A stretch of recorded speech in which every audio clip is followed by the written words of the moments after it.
The Disappearance of Brandon Swanson, 2008. On the night of May 14, 2008, 19-year-old Brandon Swanson vanished in one of the most chilling missing person cases in modern America. His last words, spoken to his father over the phone, still haunt investigators to this day. OST**. Brandon Swanson grew up in Marshall, Minnesota. Friends and family described him as bright, kind, and independent. He had recently finished his first year at a community college where he studied wind energy technology. Brandon wasn't the type to get into trouble. That night, he had attended a small gathering with a few classmates to celebrate the end of the semester.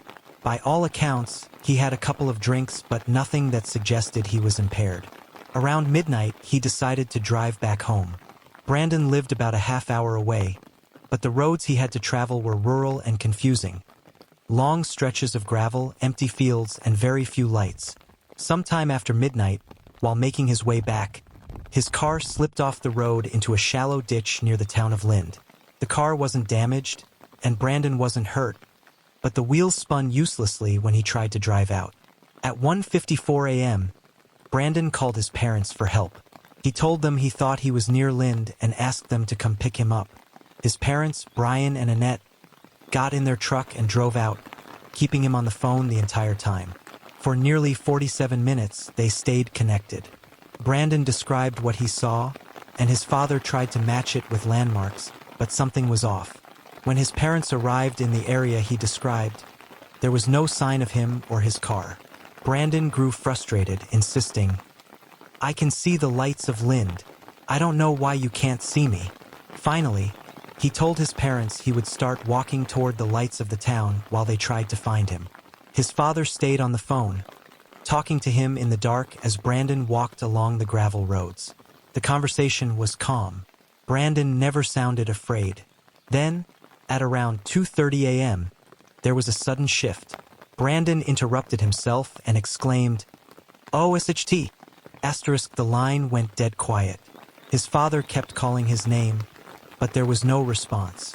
The call remained connected for several more minutes before it finally cut off.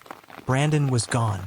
The next morning, search teams found Brandon's car exactly where he said it would be, stuck in a ditch along a rural gravel road. The car was fine, and there were no signs of a struggle. It was as if Brandon had simply walked away. Over the next days, hundreds of volunteers, police, and search dogs combed the area. Bloodhounds traced Brandon's scent for nearly 3 miles, leading across fields, along gravel roads, and finally to the edge of the Yellow Medicine River. The trail stopped there.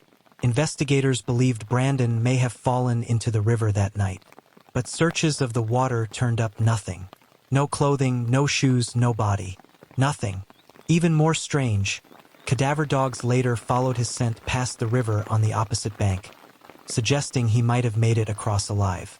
But if he did, where did he go? Theories flooded in. Some believed Brandon drowned that night, swept away by the current. Others think he managed to cross the river but became disoriented and collapsed in the fields beyond. A darker theory suggests foul play, that Brandon encountered someone in the dark who harmed him. But no evidence ever proved any of these ideas. To this day, Brandon Swanson has never been found. His disappearance did lead to one important change. Brandon's case inspired the passing of Brandon's Law in Minnesota. The law requires police to immediately begin investigating when any adult is reported missing, even if they're over 18. Before then, police often delayed searches for missing adults, assuming they had left voluntarily. Brandon's parents continue to hope for answers.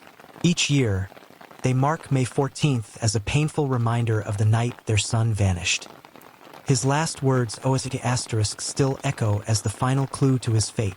What do you think happened to Brandon Swanson on that dark Minnesota road? Did he fall into the river, stumble into danger, or encounter something even more sinister? Share your theory in the comments below. And don't forget to subscribe for more unsolved crime stories.